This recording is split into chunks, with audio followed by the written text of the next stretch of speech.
नमस्कार दोस्तों, स्वागत है आपका एक बार फिर से आपके अपने YouTube चैनल कंपटीशन प्रिपरेशन पे। आई होप आप सारे बहुत अच्छे होंगे और अच्छे से पढ़ाई भी कर रहे होंगे। आप सारे लोग काफी लोग कमेंट कर रहे थे कि मेंस की क्लास क्या क्या हुआ। ऐसा तो नहीं कि मेंस की क्लास कह के और गोला दे गए। देखो बेटा, अपना काम गोला देने का है नहीं, बट व्यस्तता है थोड़ी और एक्सक्यूज नहीं है, व्यस्तता है। और CHSL का CGL का पेपर करवाना था, तो CGL का पेपर करवाने में हम बिजी हो गए। CHSL हो गया, ये करवा के हम जस्ट मेंस का क्लास सारा स्टार्ट करेंगे। सब कुछ रेडी है, टाइप हो रही है, चीजें वगैरह हो रही हैं। ये आपका 6th शिफ्ट होगा आपके एग्जाम के लिए। चलो पहले प्रश्न पे आ जाते हैं। पहला ही प्रश्न रिमाइंडर थ्योरम से है। क्या कहा गया कि अगर इसको 78 से डिवाइड किया जाए तो रिमाइंडर क्या बचेगा। पहला एक कॉन्सेप्ट समझो कि अगर p को p+1 से डिवाइड किया जाता है तो हमेशा रिमाइंडर -1 बचता है, राइट। अब हम बस सिंपल सी बात, प्रश्न में क्या कहा गया, 77 पावर 77 प्लस 77 को डिवाइड करना है। तो आपको मैं बता दूं कि 77 पावर 77 प्लस 77 को 78 से डिवाइड करना है, यानी 78 से इधर भी डिवाइड होगा और 78 से इधर भी डिवाइड होगा।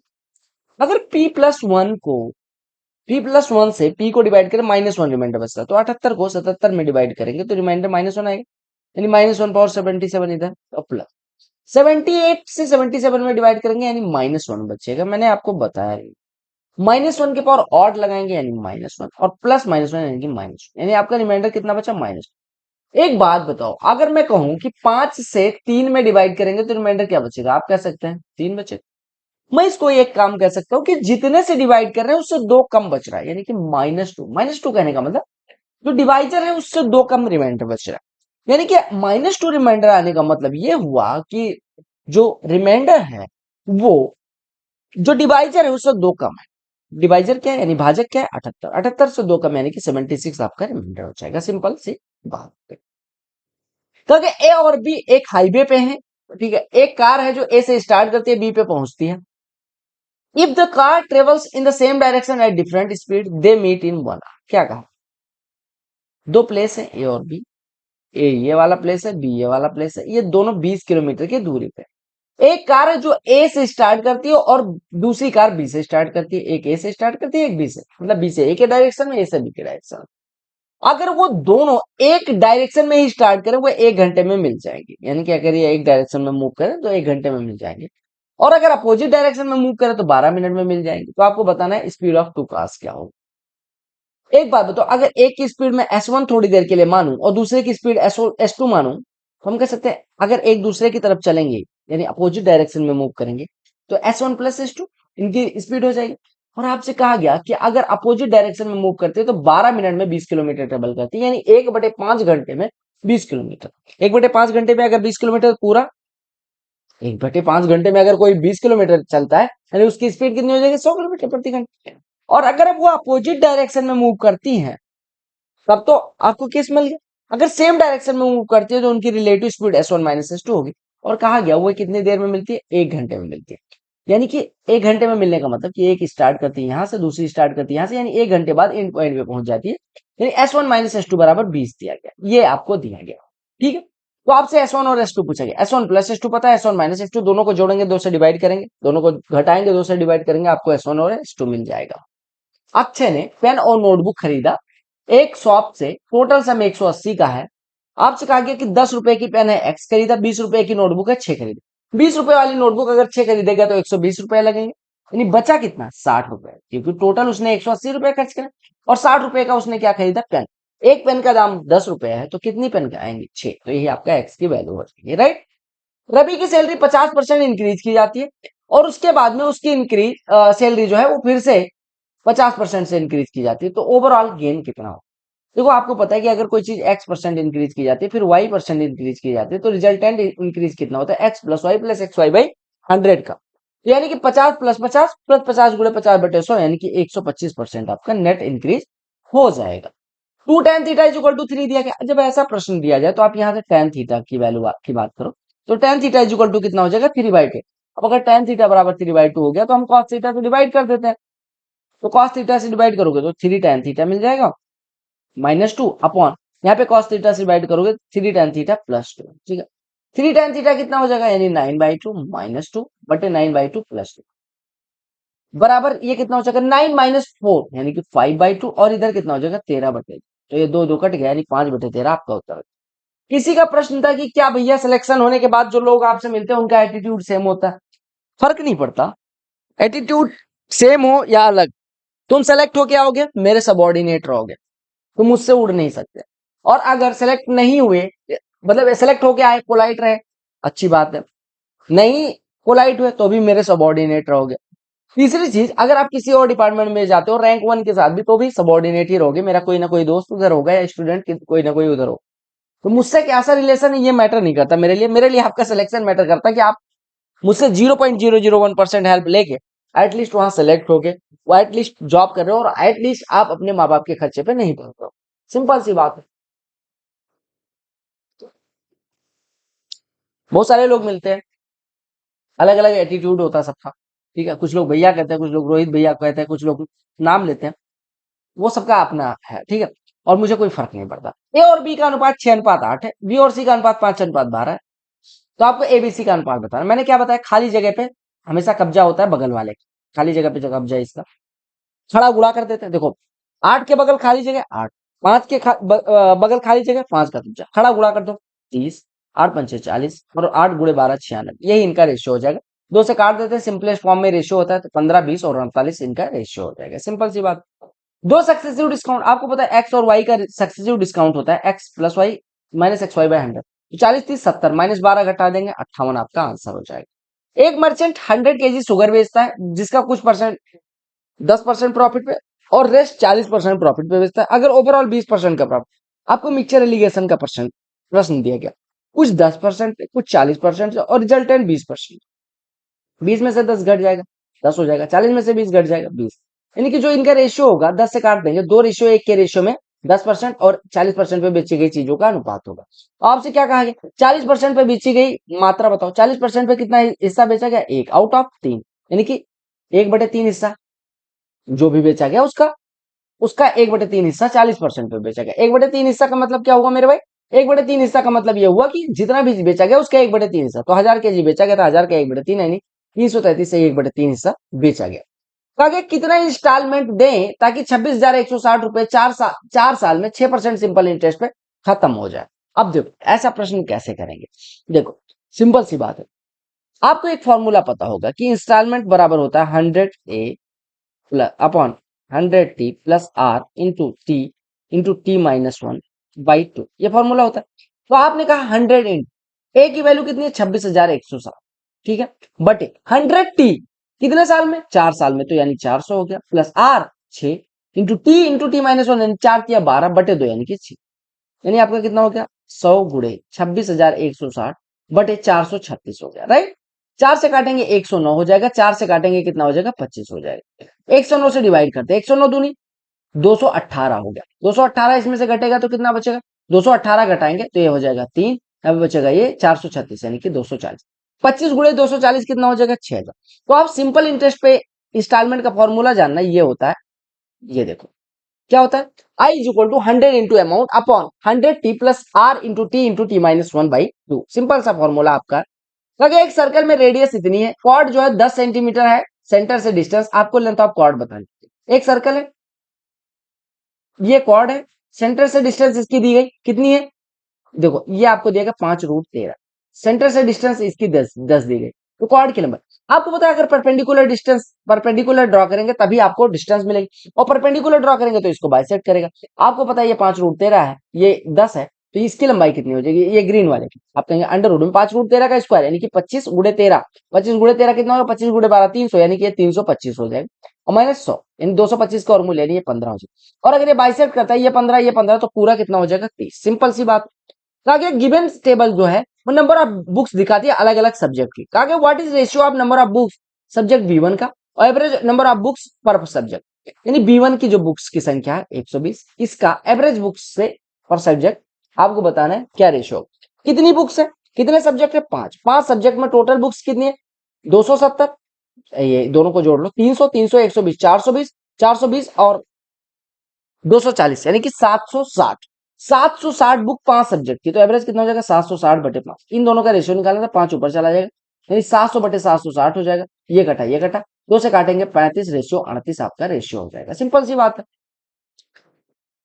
अच्छा, B1 के लिए पुस्तकों की संख्या 120 और ये जोड़ देते हैं 5 2 7 5 12 2 14 2 16 16 और 3 2 5 1 6 यानी 660 था। ठीक है, तो ये 660 तो 70/66 होगा यानी 35/33 हो गया। ठीक है, 35/33 आपका रेशियो हो गया। 35/33 हुआ। ये कटा ये कटा, अरे यार, यानी कि 12 पंचे 60, ये 60 हो जाएगा। ठीक है, 60/66 यानी कि आपका हो जाएगा 12:13। 60/66 कितना हो जाएगा? 30/33 यानी कि 3 से काट देंगे 10:11 हो जाएगा। देखो यही गलती नहीं करनी है आपको। ठीक है, ये 120 ये वाला आपको ध्यान रखना है। ये 120/660/120/660/5 होगा, यही इसी को सॉल्व करना था, तो आपका आंसर आ जाएगा। राइट, कहा गया पाइप एल जो है वो एक पूल को 30 घंटे में, एम 45 घंटे में, अगर दोनों को एक साथ खोल दिया जाए तो कितनी देर में एम्प्टी हो जाएगा? आपको पता है ए घंटे में, बी घंटे में, दोनों मिलके ए गुड़े भी बटे ए धन भी, चाहे खाली कर रहा हूं, अगर दोनों खाली करने वाले हैं दोनों भरने वाले हैं तो आपको सेम फॉर्मूला यूज करना। 30 गुड़े 45 बटे 30 धन 45, अच्छा तो 25 से काटेंगे 3, 25 से 54, 3 से कटा, तो आपका आंसर 18 हो जाएगा। ये बार ग्राफ जो है वो प्रोडक्शन दिखाता है बाइक्स का एक कंपनी में। ये बाइक्स है, अलग अलग कंपनी में कितना कितना प्रोड्यूस होते हैं वो दिखाया गया। In how many years was the production of bike more than average production? पहले एवरेज प्रोडक्शन निकालते हैं, उसके बाद निकालते हैं कि उससे ज्यादा कितने सालों। क्योंकि यहाँ पे है 35, यहाँ पे है 50, यहाँ पे है 70, यहाँ पे है 90, यहाँ पे है 40, यहाँ पे है 60, यहाँ पे है 30। ठीक है, तो 30 60 90 40 130 और 90 220 290 290 और 50, 290 और 50 कितना हो गया? 340, 340 और 35 कितना हो गया? 375। 375 कितने सालों में? 7 सालों में। तो आपका एवरेज निकाल लेते हैं, तो 7 × 5 = 35 हो जाएगा। हम जोड़ लेते हैं फिर से 85, 85 और 70 155, 155 और 90 245, 245 285, 285 और 60 345, 375। 7 से डिवाइड करेंगे, 7 × 5 = 35 और 7 × 21 और 7 × 42 यानी 53.6 से ज्यादा कितने सालों में? ठीक है, कहा गया था कितने सालों में एवरेज प्रोडक्शन से ज्यादा? 53 से ज्यादा 1 साल, 2 साल और 3 साल, तो 3 साल आपका आंसर हो जाएगा। रूट एक्स प्लस 1/x, आपको x प्लस 1/x दिया गया, x स्क्वायर प्लस 1/x², तो 7 का स्क्वायर -2 47 हो जाएगा। कहा गया आपको एक्स वाई जेड की वैल्यू निकालनी है। आपको क्या क्या इक्वेशन दिया गया? X plus Y minus Z बराबर 6, X minus Y plus Z बराबर इतना। तो आपको बताना है कि कौन सा इक्वेशन होगा। अब देखो X plus Y minus Z बराबर 6 और X minus Y plus Z बराबर 4, अगर मैं दोनों को जोड़ तो यहाँ से क्या हो जाएगा? वाई वाई कट जाएगा, जेड जेड, यानी 2x बराबर 10, यानी x बराबर तो 5 हो गया। x बराबर 5 हो गया तो ये वाला इक्वेशन सारे इक्वेशन में सेटिस्फाई करा। तो x बराबर 5 अगर हो जाए तो हम यहाँ से कह सकते हैं y माइनस जेड बराबर 1 हो जाएगा, और यहाँ से z माइनस वाई बराबर कितना हो जाएगा? -1 हो जाएगा। अब y और z का डिफरेंस 1 होना चाहिए जिसमें y बड़ा होना चाहिए। तो आप देखो y बड़ा होना चाहिए, y बड़ा होना चाहिए, ये नहीं हो सकता। देखो हमने कहा x की वैल्यू यहाँ रख दी, यहाँ रख दी, तो y माइनस जेड बराबर 1 है, यानी y z से 1 ज्यादा, y z से 1 ज्यादा होना चाहिए, ये नहीं हो सकता। यहाँ पे निकालेंगे तो ये नहीं हो सकता, -1 आ रहा है, यहाँ निकालेंगे -7 आएगा, तो यही ऑप्शन करेक्ट होता है। आपको रिलेशन के बेसिस पे ऑप्शन को सेटिस्फाई करवाना।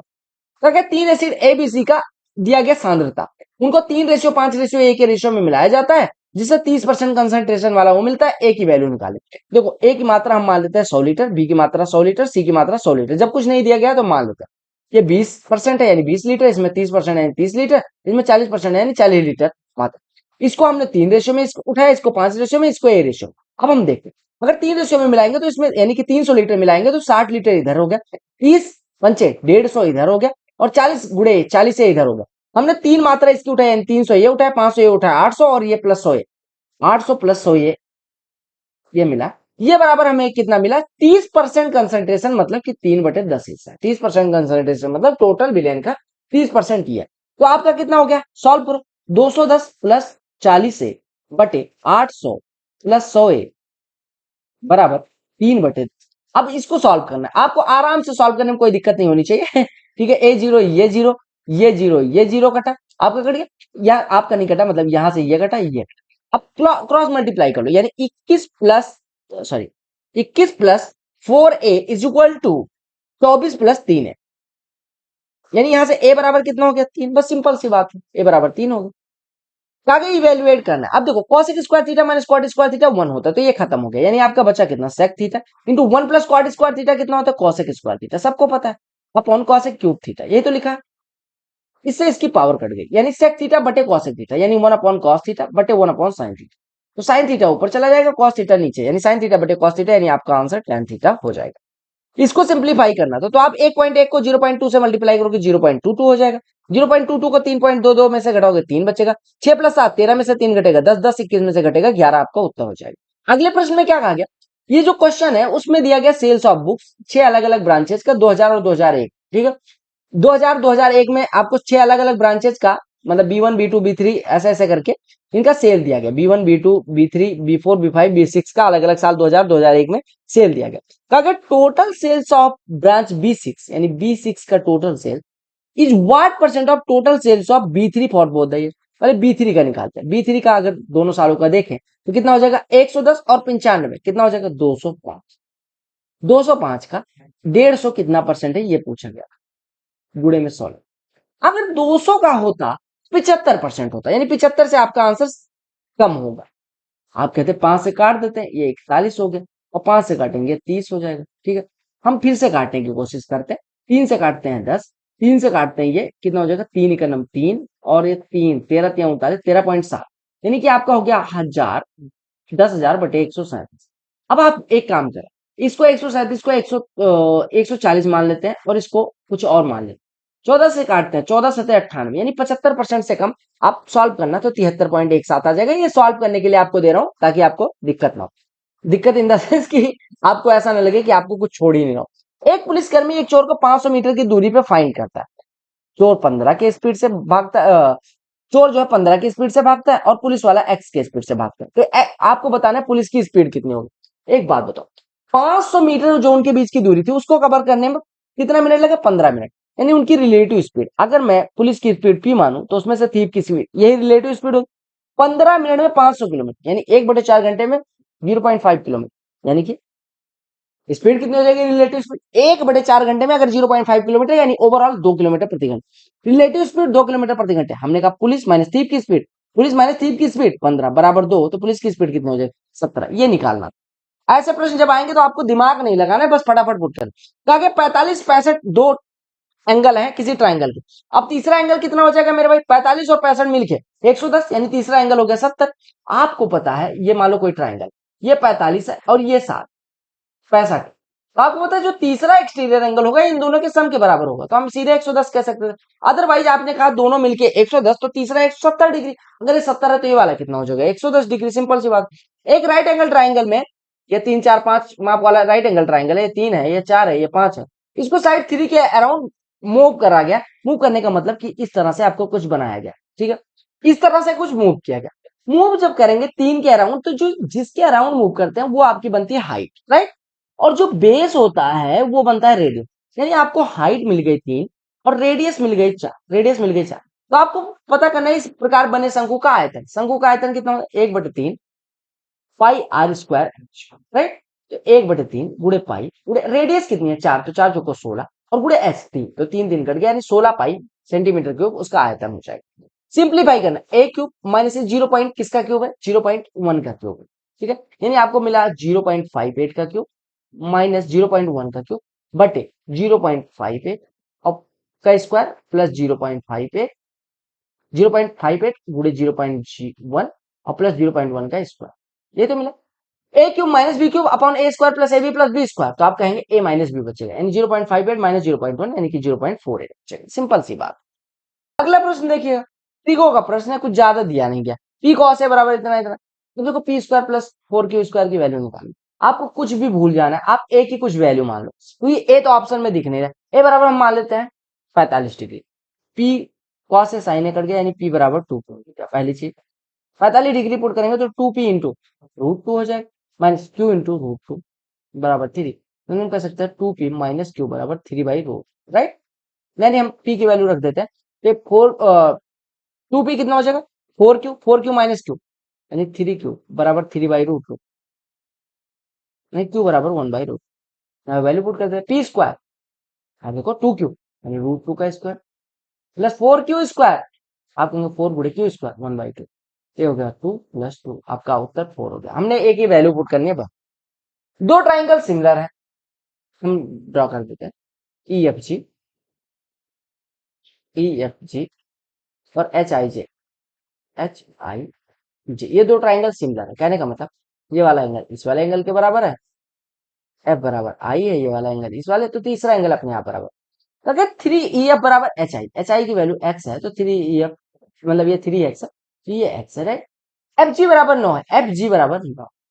अब आपको पता है अगर ये दोनों ट्रायंगल सिमिलर होंगे तो इसका इसका जो रेशियो होगा वही इसका इसका रेशियो। तो अगर ये x है, ये 3x है, यानी इसका 3 गुना गुड़े 3 इस ट्रायंगल में मिला, तो इसका 3 गुना यानी कि 27 इस ट्रायंगल में मिलेगा, यानी आईजे की वैल्यू 27 हो। तो कई सारी सिर्फ सीजीएल में ऐसे लेवल की भी होती है, तो प्री के लिए ज्यादा घबराना नहीं है। और मेंस में भी 90% प्रश्न इसी लेवल के रहते हैं, 10% प्रश्न जैसे लेवल के रहते हैं वो मेंस के बैच में मैं करवा दूंगा। Don't worry for that. आपको जो जो प्लेलिस्ट इधर दिख रहे हैं उसको देखते रहे, तो प्रैक्टिस करते रहे, क्योंकि hard work is the only thing जो आपको करनी है जिससे आपको सिलेक्शन होगा। बाकी कोई बात मेरी या किसी की कोई बात नहीं फॉलो करनी है, PYQ फॉलो करना है आपको, हार्ड वर्क करनी है, उसके बाद सिलेक्शन से आपको कोई नहीं रोक सकता। मिलते हैं अगले वीडियो में, तब तक के लिए bye, take care, love you all the very best for all. वंदे मातरम, जय हिंद।